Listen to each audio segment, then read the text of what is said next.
Yo, what is up, my legion? Welcome back to what might literally be the most hidden Freddy in Space 2 boss.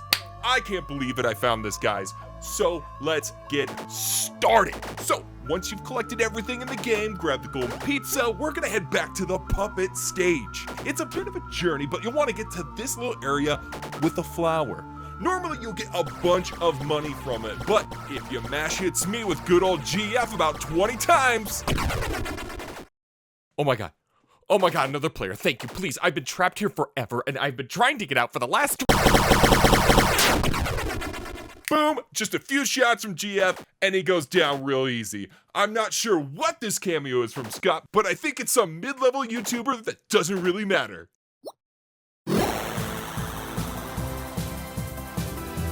Hello everyone and welcome to another episode of that Cybert channel. I'm Dan Cybert and this is a video I never thought I'd make. Fun. Last year Game Theory held a massive charity live stream for St. Jude, and along with raising $1.2 million, which is insane, we were also graced with another game from Scott Cawthon. Freddy in Space 2! Twirl the screen around, future Dan, thank you.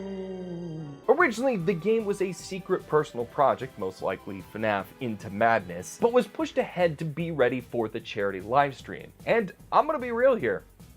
I wish he had more time. And I don't mean that in a negative way. I mean, how could I when there was $500,000 attached to it for charity? No, I say this instead because I honestly think this could have been Scott's best game if he had more time. After playing the game, I think we got a peek at a genre that Scott could absolutely crush in a post-FNAF world: Metroidvania. So today I want to break down how well this game works and how I think Scott can build more on this to create a great Metroidvania game.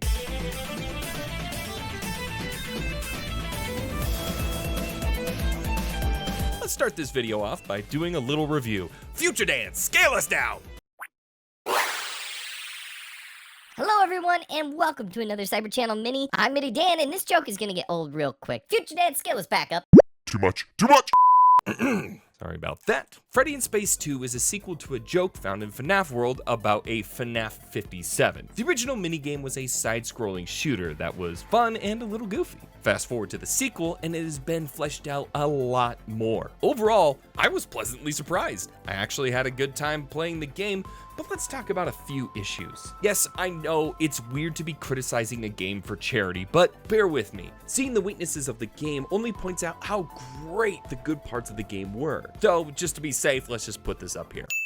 There we go, just to remind everyone that I'm terrible and Scott did a great thing here. So real quick, let's talk about a few things that were a little rough. It is a game after all, and a game needs to play well. First off, level design. You can see the building blocks, quite literally, of the levels, but that's really where it stopped. All the platforms and areas are built with tiles, which ended up making it hard to navigate, since it just all looked the same. Not to mention, slightly dimming the blocks did not help make it less repetitive. But it's not only that, it also harms the ability to hide secrets. Secret paths range from too obvious to way too hidden. Seriously, I don't know how to get this dash. If anyone knows, please let me know. My brain cannot handle this madness anymore. Level design isn't the only clunky thing. The controls also want to get in on that clunky party. They're not inherently bad per se, but the jumping is floaty and yet stiff at the same time. Basically, when you jump, your vertical movement is floaty, but your horizontal movement is super stiff. When you stop hitting left, you stop moving left. However, I think the roughest thing you'll see in this game is the camera. Alyssa walked into the office. You said my name? Looked at the screen for 1 minute. Wait, are you playing? And then promptly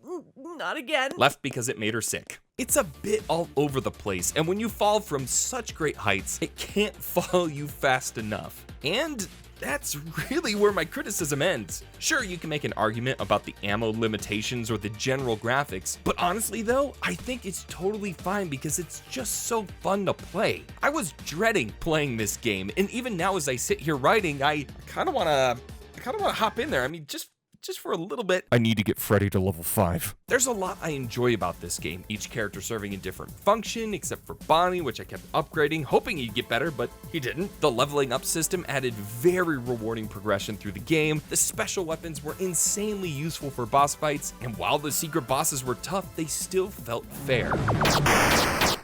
Assuming you're higher than level 2, I jumped in way too early. But more so, I think one of my favorite aspects was the exploring despite the weak level design here. It felt like a Metroidvania, and I love me some Metroidvanias. It's one of my favorite genres. Super Metroid, a masterpiece. Symphony of the Night, a classic, even with a bored developer yelling lines from a script. Die, monster!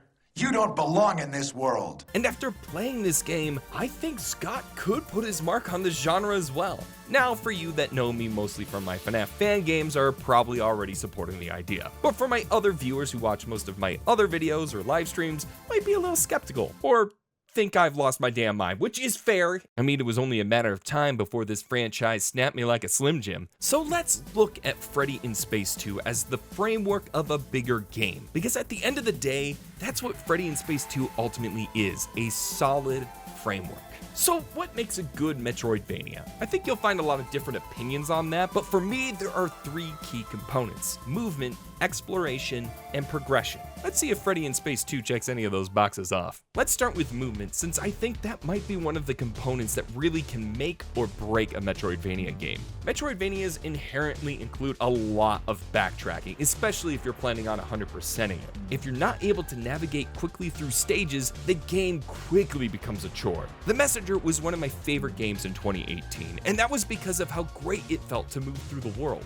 Well, despite the clunky controls, Freddy in Space 2 offers a lot in the way of movement, just not in the same way as, say, the Messenger does. Sure, Foxy gives you a greater jump height, but it really comes down to leveling and the weapons. Like other Metroidvanias, you won't be blasting your way through on your first go. When you start playing, you play more carefully and strategically, but you don't want to do that forever, especially when you start backtracking. Fortunately, that's where leveling comes in. Eventually, Freddy's gun has a wider range to take out higher enemies he has trouble reaching, and the damage is greatly increased to the point that you're blasting through the level to hunt for secrets. It makes backtracking less of a pain, and that's what you like to see. On top of that, each character's weapon works differently. While Freddy is great for blasting through, the puppet is incredibly useful for finding secret breakable blocks. Foxy is great early game for enemy disposal, but Chica was the best choice for destroying out of reach enemies. Switching between these characters, while tricky if you're using a controller, really helps in blasting through previously explored sections. So let's go ahead and check our box for movement.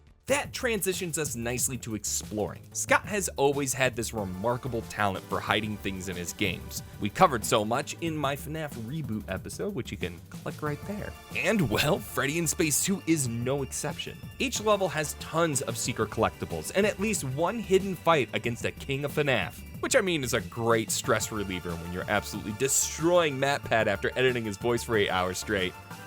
I hope he doesn't watch this episode. Well, if I don't have a job after this, then we'll know he did. Again, despite the basic level design, there is a ton of areas to explore in this game.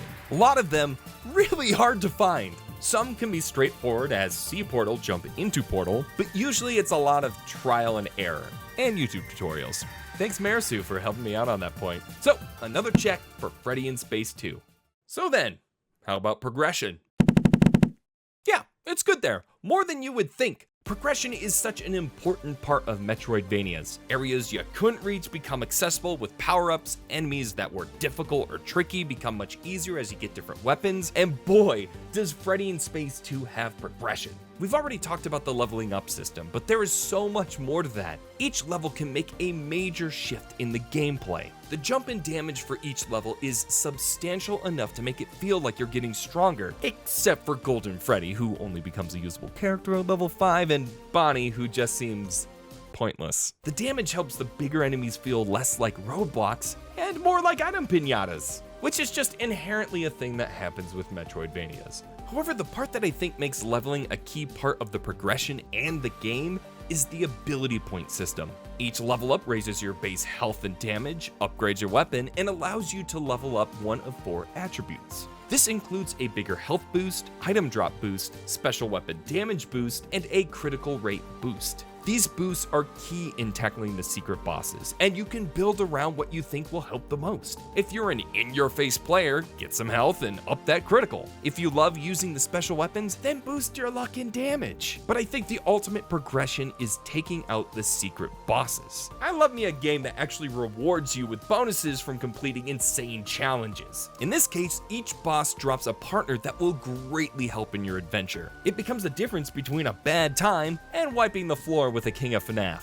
And with all of that combined, I would say that is substantial progression. So yeah, I think that checks everything off. At this point, I'd love to say this is an amazing Metroidvania game, but I think it's only hindered in scope and execution. There are just some programming and design choices that just aren't polished enough. But I really do think given more time and manpower, this could be remedied. And it's for that reason I can earnestly and confidently say that I really wish Scott had more time to work on it. I mean, yet again, I have to remind us all, I'm the jerk. I'm the one who is criticizing a free game that ultimately donated $500,000 to curing childhood cancer, so I think that's the takeaway. This video is gonna cancel me.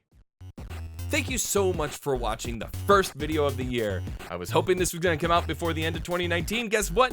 That's a no-go. And of course, a special thanks to Alyssa B. Crazy, Elizabeth Mello, and all my Patreon patrons. Now, if you'll excuse me, I have tons of Undertale fan games to play. Cybert out.